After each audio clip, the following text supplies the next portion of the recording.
Я сделала перегородку из гипсокартона в деревянном дачном доме. Ошиблась ли я? Всем здравствуйте! В этом видео я расскажу вам про свой опыт устройства гипсокартонной перегородки в деревянном дачном доме. Поехали! Для ремонта своего дачного дома я выбираю экологичные материалы, поэтому для устройства перегородки я отказалась от модного сегодня ОСБ, а также от фанеры, арголита и похожих материалов. Все потому, что они в своем составе содержат смолы, в том числе фенолформальдегидные. Про фенольные дома слышали? Вот и я не хочу превращать свой дачный домик в такой. А вагонка, вроде бы натуральный материал, я решила от него отказаться, потому что не хочу ее иметь в плане дизайна. Поэтому выбор мой пал на гипсокартон. В своем составе он содержит 90% гипса, а это природный материал, 6% картона, и остальное это технологические добавки. Как видите, их всего 3% в составе материала. Ну а так как перегородка это для санузла, использовала я влагостойкий гипсокартон. Помимо всего прочего, он в своем составе содержит гидрофобные добавки. Конечно, хотелось бы полностью использовать натуральные материалы для ремонта своего дома, но, как правило, они не обладают нужными свойствами, например, влагостойкостью.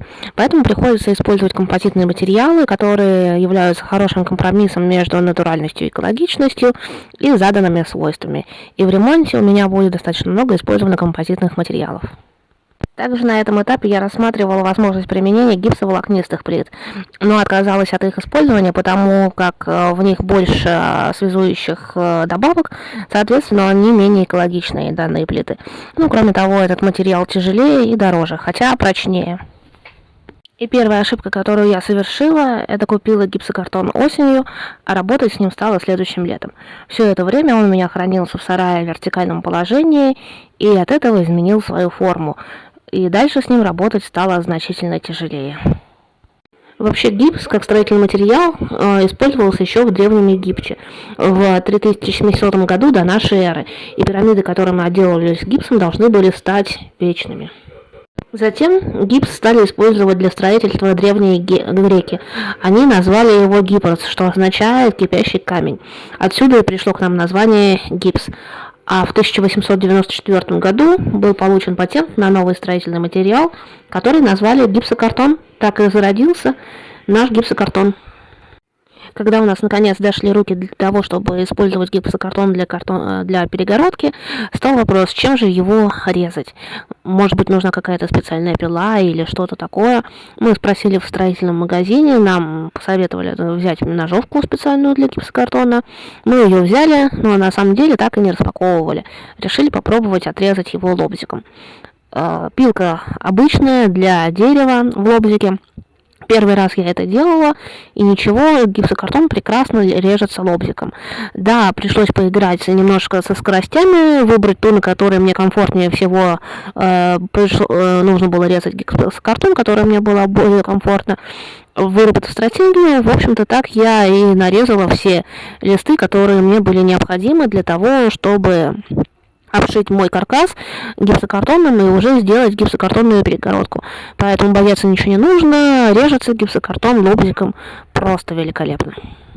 Но при резке гипсокартона в любом случае всегда нужно соблюдать осторожность, потому что из-за своей хрупкости он может сломаться в любую минуту, как у меня произошло это с одним листом. Хорошо, только один лист сломался, и эту дыру, которая у меня осталась, я знаю, что с ней сделать, я ее потом зашпаклюю. Но будьте аккуратны при резке гипсокартона. Монтировали мы гипрок к каркасу на обычные саморезы, ну как обычные, с широкой шляпкой, их еще в народе называют клопы. И там, где у нас гипсокартон был сильно изогнут, я уже говорила, что из-за неправильного хранения он сильно изогнулся, мы монтировали на длинные саморезы, вставляли шайбы, чтобы саморезы не ломали гипсокартон, но это ошибки именно хранения. При правильном хранении, если он ровный, он элементарно монтируется на такие обычные недлинные саморезы, которые называют клопы. Шляпки прекрасно держат. Да, я знаю, что есть какие-то специальные крепежи для гипсокартона, но у меня их не было, их мне надо было покупать, а клопы эти саморезы, они у меня были.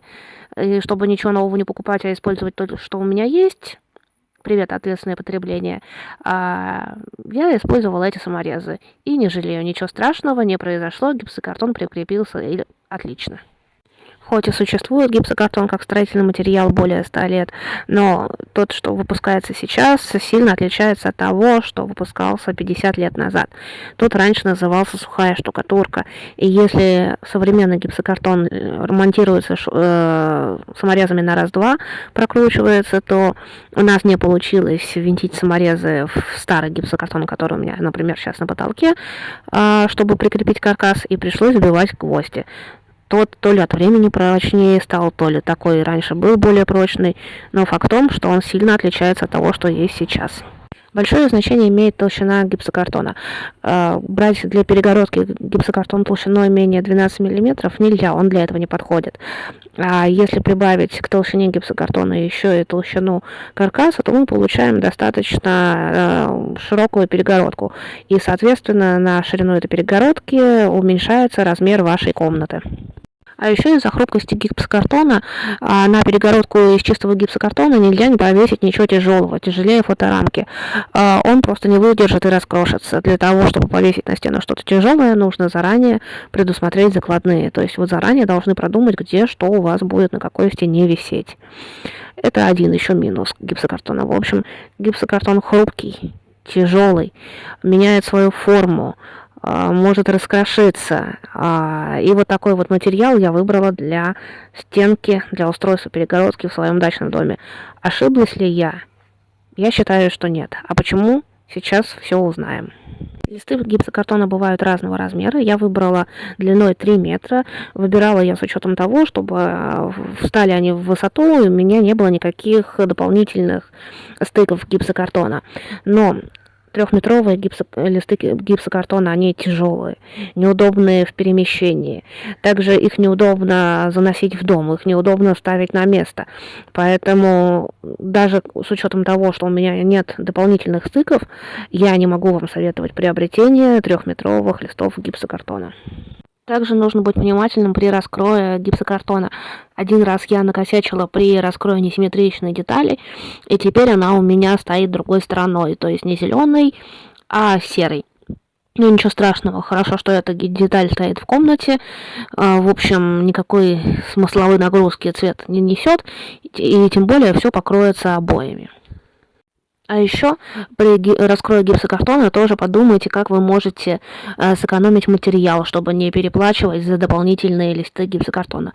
Например, когда я рассчитывала, сколько мне нужно покупать листов гипсокартона, я не задумывалась о том, как я их буду кроить, и в результате того, что когда я кроила, я смотрела, что можно выкроить, каким образом, как оптимизировать это.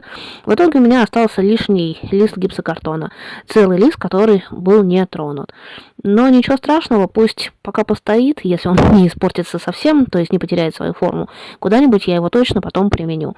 А вы обращайте внимание, сразу продумывайте, где как можно что выкроить, чтобы не переплачивать за лишние листы гипсокартона, за лишний материал. Гипсокартон, даже обычный не огнестойкий, повышает огнестойкость деревянных конструкций, например, в деревянном доме, так как гипс не горит, а гипсокартон на 90% и более состоит именно из гипса. Картон, который является горючим материалом, он настолько плотно прилегает к гипсу, и там нет воздушной прослойки, что картон будет обугливаться, обгорать, но сам гипс все равно не загорится, то есть он не будет поддерживать горение. Также при горении гипсокартон не выделяет в воздух ядовитые вещества, токсичные вещества, так как в его составе их просто нет, им неоткуда это взяться, а именно токсичный дым является основной причиной смертей при пожаре. То есть люди не сгорают в огне, они задыхаются в ядовитом дыму. И, конечно же, такими свойствами, не горючестью и не выделением вредных веществ, токсичных веществ в воздух не обладают ни популярные сегодня ОСБ-панели, ни фанера, ни арголит, ни что-то подобное. Все они горят и выделяют при горении токсичные вещества в воздух, что усугубляет ситуацию при пожаре. внутри перегородки я проложила утеплитель, который у меня остался от утепления моего дома.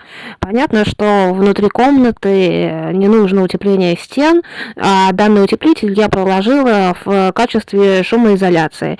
Пусть это не специальная шумоизоляция, но опять же, зачем покупать что-то новое, если у меня лежит утеплитель, который нужно куда-то использовать. И его я использовала. В любом случае шумоизоляция получится. Какая-никакая, но получится. В общем, я не жалею, что связалась с гипсокартоном и что решила устраивать перегородку именно из гипсокартона, так как он экологичен, а это для меня на первом месте.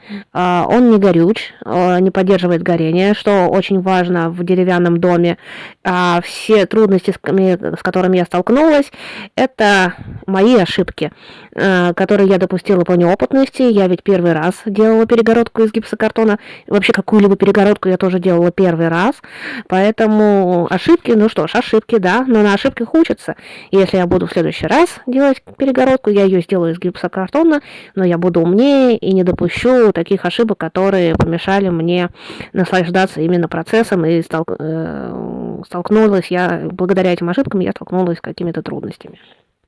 Когда появилась перегородка из гипсокартона, стал визуально понятен размер санузла.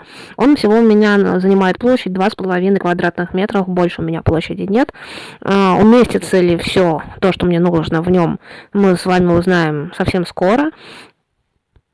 А по стоимости, те листы гипсокартона, которые я использовала для перегородки, обошлись мне в 3000 рублей. Да, я покупала их чуть раньше, чем это лето, осенью, как я и говорила, прошлой. И если прибавить к ним деревянные бруски, из которых я сделала каркас, которые тоже мне стоили 3000 рублей, то получится 6000 рублей. В общем, перегородка из гипсокартона вместе с каркасом всего мне обошлась в 6000 рублей. Я считаю, что это недорого. Ну и утеплитель у меня уже был, его я не считаю. А я благодарю вас за то, что вы посмотрели это видео до конца. Сейчас я приглашаю посмотреть вас вот эти вот видео. Они тоже очень интересные. А я с вами прощаюсь. До встречи в комментариях, в следующих видео. Всем счастливо!